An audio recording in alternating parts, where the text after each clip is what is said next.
আল্লাহ যখন নিরাপত্তা সরায় নেয় তখন আর কেউ টিকে না, একক ব্যক্তিও টিকে না, সংঘবদ্ধ জালেম চক্র আর টিকে না।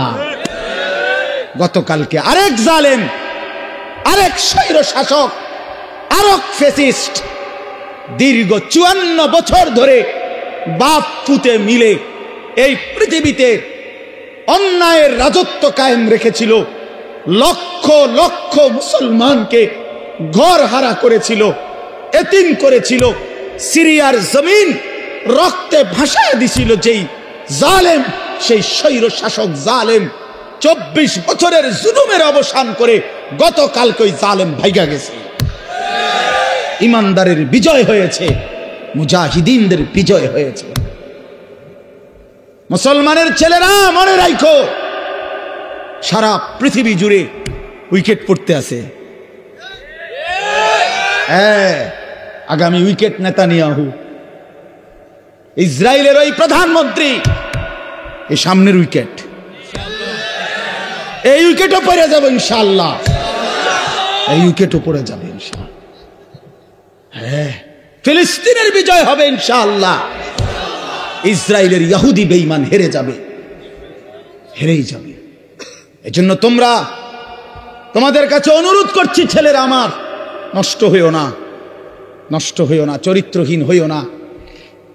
জুলুমবাজ কোনোদিন একক হওয়ার, অন্যায়কারী পাপী নাফরমান খোদার কসম ভাইয়া, সংঘবদ্ধ শক্তিও টেকে না, একক শক্তিও টেকে না।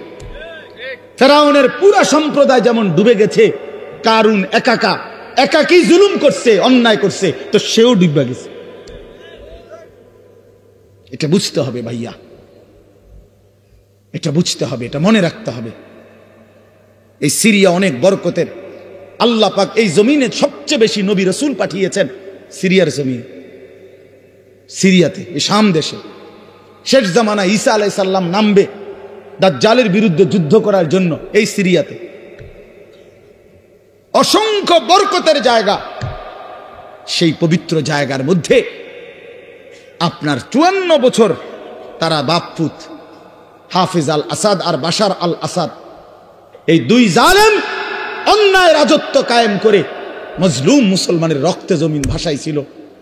এক মাসুম বাচ্চা, সিরিয়ার এক ছোট্ট বাচ্চা যেদিন রক্তাক্ত হয়ে বোমার আঘাতে রক্তাক্ত হয়ে মরে গেছিল, শহীদ হতো, ওই মাসুম বাচ্চা সেদিন বলে সারা পৃথিবী দেখছে এটা। সিরিয়ার বাচ্চা মেয়ে ছেলেটা, ছোট্ট বাচ্চাটা সেদিন মৃত্যুর পূর্ব মুহূর্তে বলছিল, আমি চলে যাচ্ছি, তবে আমি আল্লাহকে গিয়ে বলবো।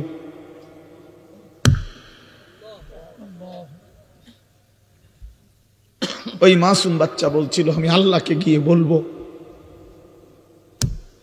সে ঠিকই আল্লাহকে গিয়ে বলছে, আর আল্লাহ বলছে, মাসুম সন্তান, তোমার রক্তের শোধ আমি নেব, আমার একটু সময় দাও। ঠিকই আল্লাহ তাআলা 24 সাল উইকেট পড়ার সাল,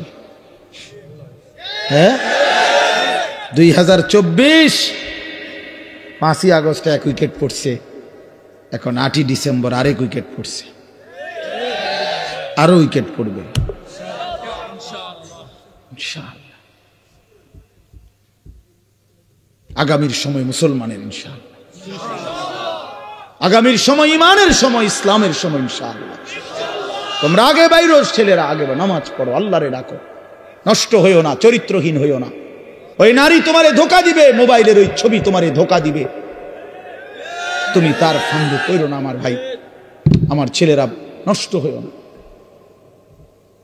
এখন আমাদেরকে ইন্ডিয়া শাসাইতেছে, আমগরে পেঁয়াজ দিবে না, আলু দিবে না। আরে পেঁয়াজ তোর বাপের নাকি বেটা? ওই মোদির আব্বার পেঁয়াজ তোর বাপের পেঁয়াজ দি বেটা? হ্যাঁ, পেঁয়াজ মোদির আব্বা উৎপাদন করে, তাহলে পেঁয়াজের ধমক দেয় আমগরে, আলুর ধমক দেয়, 110 কোটি মানুষের ধমক দেয়। আমরা তো স্পষ্ট বলি ইনশাআল্লাহ, পেঁয়াজ আলুর ধমক দিয়া লাভ নাই। পেঁয়াজ আলু সহ সমস্ত নিত্য পণ্য বেঈমান, তোদেরকে যিনি খাওয়ায় তিনি তো আমার আল্লাহ, তোর কে বেটা? ওদেরকে খাওয়ায় যিনি, তিনি কার আল্লাহ? ও তো আমার আল্লাহ। আমার আল্লাহ বেটা, আমার মালিক তোরে খাওয়ায়। আমার মালিকের রাজত্বে তুই আমারে ধমকাস বেটা? আমি তো সেই মালিকের গোলামি করি যে মালিক তোদেরকে খাওয়ায়। এই জন্য মুসলমানের ছেলেরা মনে রাখো ভাইয়া, 110 কোটি বা 130 কোটি এগুলো কোনো সংখ্যা না, এগুলো কোনো সংখ্যা না। মুসলমানের একজন। মুসলমানের কয়জন? জোরসে বলো, কয়জন? আমাদের আগেও একজন, এখনো একজন, আগামী তো একজন, তিনি আল্লাহ। তিনি কে? তিনি বড়। আল্লাহু আকবার। জোরসে বলো আল্লাহু আকবার, আল্লাহু আকবার, আল্লাহু আকবার। নওজোয়ান দাঁড়ায় বলো আল্লাহু আকবার। দাঁড়াও, দাঁড়াও যুবক, দাঁড়াও, ওঠো নওজোয়ান, দাঁড়াও নওজোয়ান, স্লোগান দাও আল্লাহু আকবার। আপনারা উঠুন, বয়স্করা ওঠো, ওঠো, বলো আল্লাহু আকবার। আল্লাহ বড়, আল্লাহ বড়, আল্লাহ বড়, আল্লাহ বড়, আল্লাহ বড়, আল্লাহ বড়। ইনশাআল্লাহ এদেশে ইসকন থাকতে পারবে না, ইসকনের সন্ত্রাসীরাও থাকতে পারবে না। এই মাতৃভূমিতে হিন্দু থাকুক, কিন্তু ইসকনের গুন্ডারা থাকতে পারবে না। এদেশ আমাদের, মুসলমানের, কালেমার, কোরআনের দেশ। এটা এই যে দেশে প্রয়োজনে লক্ষ কোটি শহীদের রক্ত ঝরবে, কিন্তু 1 ইঞ্চি জমিন ভারতীয় ওই আধিপত্যবাদ পত্তলিকদের হাতে ছেড়ে দেওয়া হবে না। বলো যুবক ইনশাআল্লাহ। রাজি তো ইনশাআল্লাহ? বসো।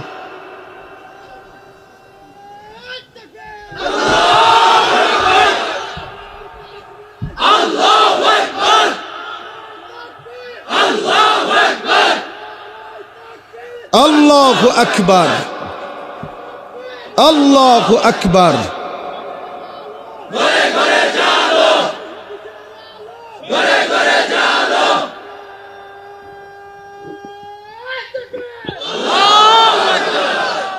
হ্যাঁ, আমরা হিম্মত হারাহারে ওই সমস্ত সংখ্যা মঙ্কা কিচ্ছু হবে না ইনশাআল্লাহ, কিচ্ছু। 1 ইঞ্চি জমিন বাংলাদেশের কোন বেঈমানের কাছে ছেড়ে দেওয়া হবে না। প্রয়োজনে আমার শহীদ হবে, আমার সন্তান শহীদ হবে, কোনো অসুবিধা না। আমি বুঝাপড়া করে নিছি, বলছি, বুঝাপড়া করে বলছি ইনশাআল্লাহ। রাত গভীর রেও মালিক রে বলছি, মালিক প্রয়োজনে আমার জান চলে যাক, কিন্তু এদেশে কালেমার পতাকা উড়বে ইনশাআল্লাহ, কোনো সন্দেহ না। ইসলামের পতাকাই উড়বে।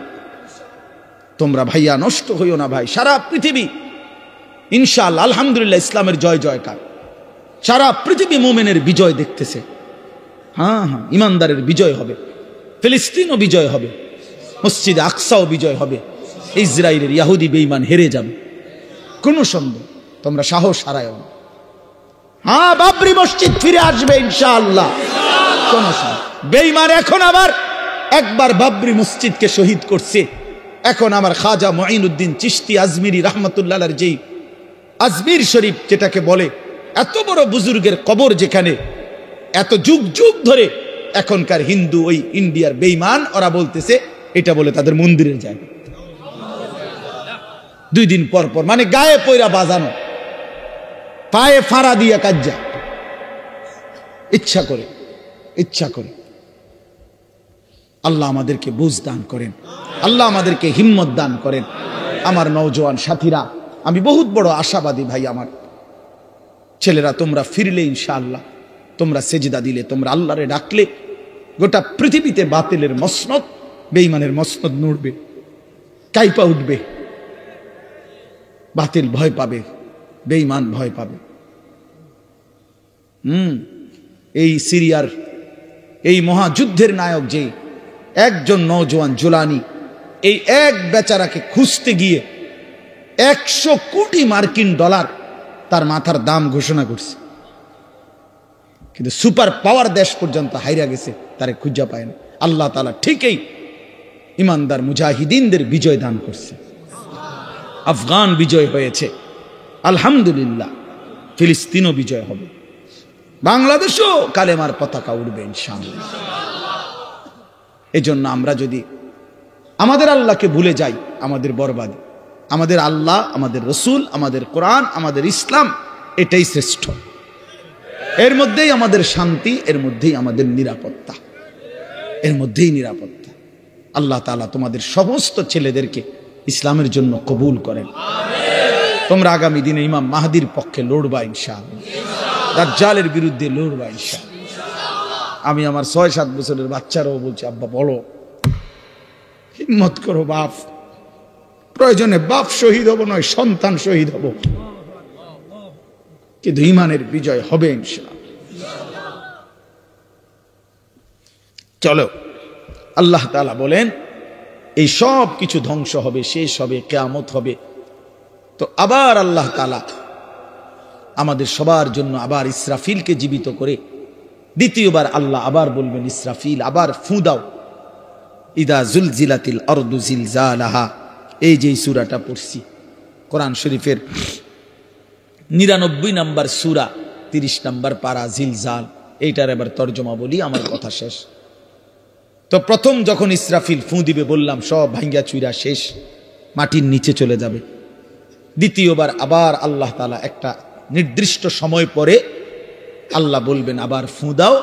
তো আবার ফু দিলে ইসরাফিল জমিনে আবার ভূমিকম্প শুরু হবে। এবার জমিনের তলদেশে ওই আদম আলাইহিস সালাম থেকে নিয়ে এই পর্যন্ত কিয়ামত পর্যন্ত যত কিছু মাটির নিচে সব মাটির উপরে উঠে আসবে। যত কিছু বুঝেন নাই, মানে শুধু মানুষ না, যত কিছু, যত মাটি ছাড়া যত কিছু একে সব উপরে আসবে। হীরা মণি মুক্তা, স্বর্ণ রৌপ্য, টাকা পয়সা, ধন দৌলত, অর্থ সম্পদ, সব। হ্যাঁ, এটাই হাদিস, সব মাটির উপরে উঠবে।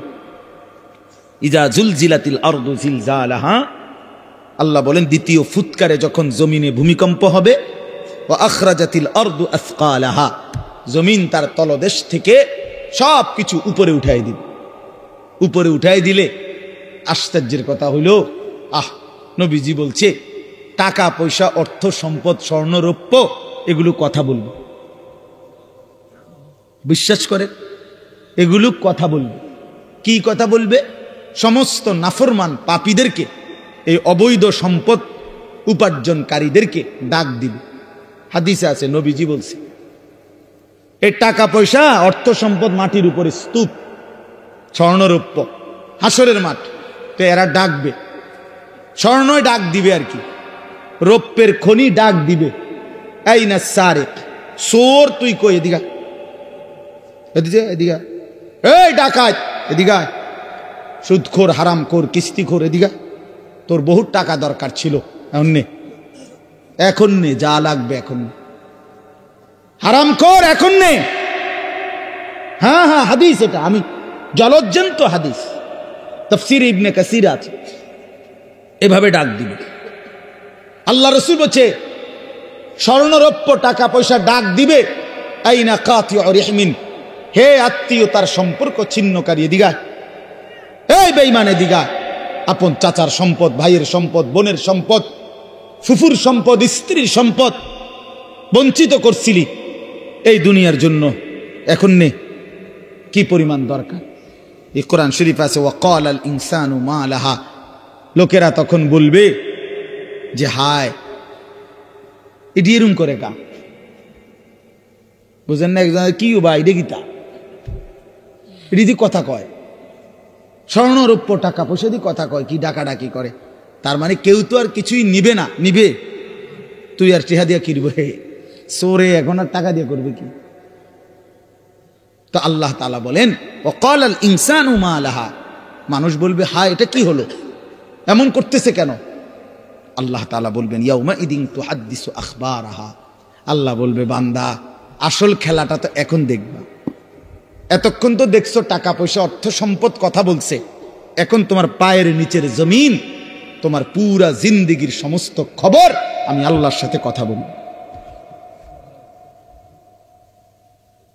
আমি আপনাদের কারো মনে আসেনি কোন হুজুরের বয়ানে, যেই কোনো হুজুর, আপনারা অনেক সময় অনেক ওলামায়ে কেরাম বলে যে ভাই মনোযোগ দিয়া বসেন, সবাই বসেন, এই মাটি একদিন হাসরের ময়দানে সাক্ষী দিবে, কয় না এরকম ওয়াজে?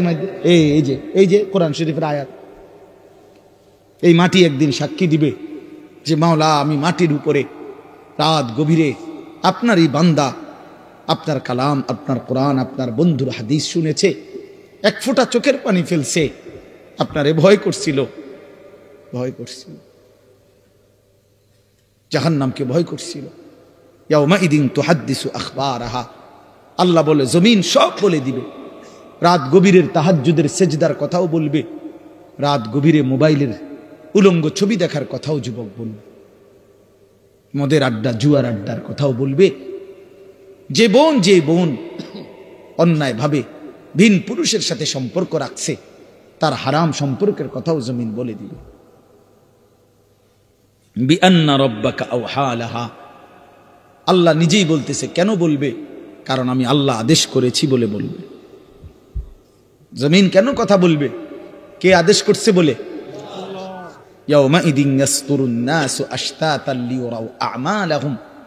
এরপর আল্লাহ বলেন ফেরেশতারা সব তো শুনবে, সে স্বর্ণরৌপ্য ডাকছে, জমিন কথা বলছে তার বিরুদ্ধে, তার সব কিছু।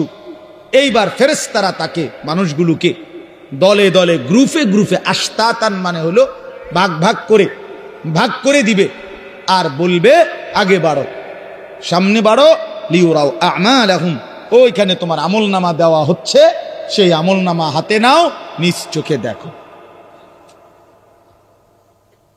নিজ চোখে কি দেখো? তখন সে দেখবে। তো কি দেখবে আমলনামাতে? এই আল্লাহ বলতেছেন ফামান ইয়ামাল মিসকালা যাররাতিন খায়রান ইয়ারাহ ওয়া মান ইয়ামাল মিসকালা যাররাতিন শাররান ইয়ারাহ। নবীজি সাল্লাল্লাহু আলাইহি সাল্লাম বলছে আল আয়াতুল জামিআতুল ফাযা, অনন্য ব্যতিক্রম ধর্মী কোরআনের পূর্ণাঙ্গ অর্থবোধক, মনে হয় যেন পুরা কোরআন, পুরা দিন, পুরা ইসলাম, আল্লাহ রসুলের সমস্ত কথাকে একসাথে ঢুকাইয়া ফেলছে এই একটা কথা। কোনটা? এই কথা।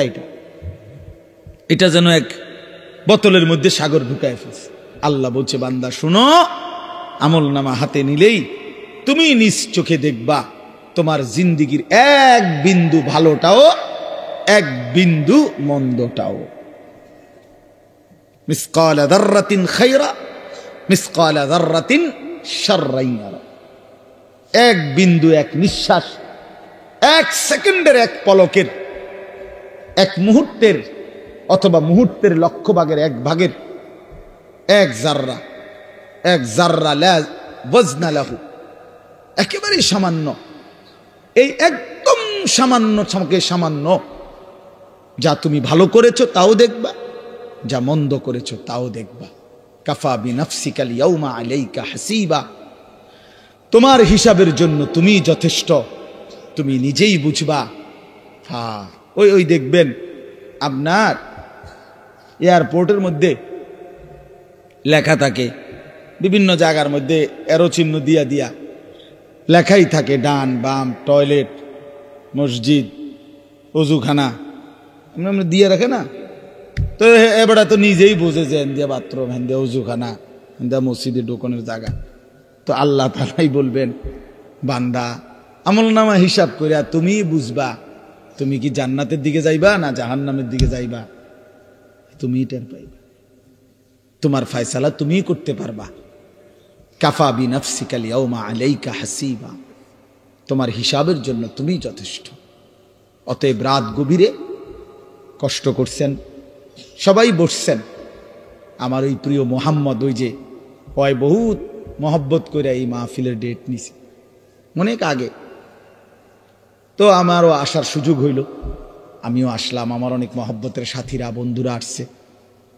আপনাদের জন্য আমি দোয়া করি, আপনারাও আমার জন্য দোয়া করবেন, সবাই মিলে ভালোবেসে। ভাই আমার শেষ কথা এটাই, বয়স্ক বাবা চাচারা, আপনারা আপনাদের এই শেষ সময় কবরের ফিকির করেন।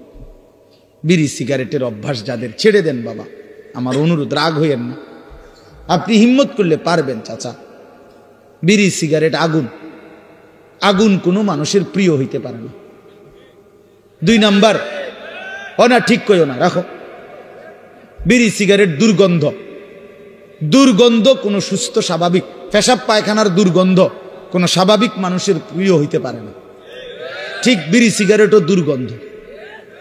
দুর্গন্ধ কোনো মানুষের, স্বাভাবিক মানুষের কাছে পছন্দনীয় হইতে পারে না। এটা আপনার অসুস্থতা, আপনার এটা অসুস্থতা, আপনার মানসিক বিকৃতি এটা। নাহলে আপনি দুর্গন্ধকে নিয়ে প্রতিনিয়ত নাকে মুখে ঢুকাইতেছেন, আগুনকে প্রতিনিয়ত নাকে মুখে ঢুকাইতেছেন, এটা তো অগ্নি পূজকের চিহ্ন হইতে পারে, ইমানদারের চিহ্ন হইতে পারে।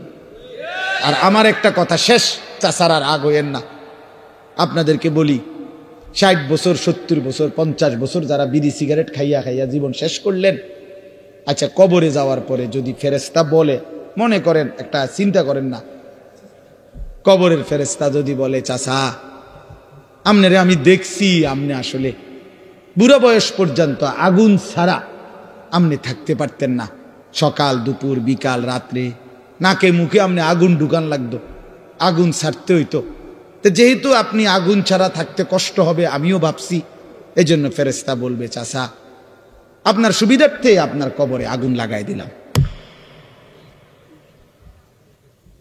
যেহেতু আপনি আগুন ছাড়া থাকতে কি হবে কষ্ট, এটা মনে করে। তাইলে এখন বলেন যদি লজ্জা থাকে ছেড়ে দেন, যে বেড়ায় দূরে হুজুর তুই বেড়া আমার এত বড় কথা করি, যা খাইলাম না। আমি এক জায়গায় মাহফিলে গেছি, এরকম বয়ানের পরে বয়ানের মধ্যে এক বয়স্ক লোক মাহফিল চলাকালীন অবস্থায় এই বলতেছে আজগা বিড়ির জান শেষ, আজগা বিড়ির জান শেষ, তো ছেড়ে দেন। এটা একটা ফালতু অভ্যাস, চা দোকানের আড্ডা, টেলিভিশন নাটক সিনেমা দেখার আড্ডা ছেড়ে দেন। আমার অনুরোধ শেষ সময়টা বাপ চাচা বয়স্করা সারাদিন তসবি পড়েন, জিকির করেন, সুবহানাল্লাহ আলহামদুলিল্লাহ আল্লাহু আকবার লা ইলাহা ইল্লাল্লাহ, ইস্তিগফার পড়েন, আস্তাগফিরুল্লাহ আস্তাগফিরুল্লাহ, দুরূদ শরীফ পড়েন সাল্লাল্লাহু আলাইহি ওয়াসাল্লাম, দেখবেন আমলনামায় নেকি ভারী। আল্লাহই তো আপনারে দয়া করছে যে এখন ছেলে রোজগার করে, আল্লাহর রহমতে সংসারে বাজার সাজার সদাই মোটামুটি একটু আমনের বোঝা কমছে, এটা আল্লাহর পক্ষ থেকে ইহসান না? তা আপনি এখন এই সময়টা কাজে লাগান, আল্লাহ আপনার একটু সুযোগ দিছে, আমনে দিয়ে বইয়ে বইয়ে কাল সাদোয়ানে গপ মারেন, এটা কেমন অভ্যাস?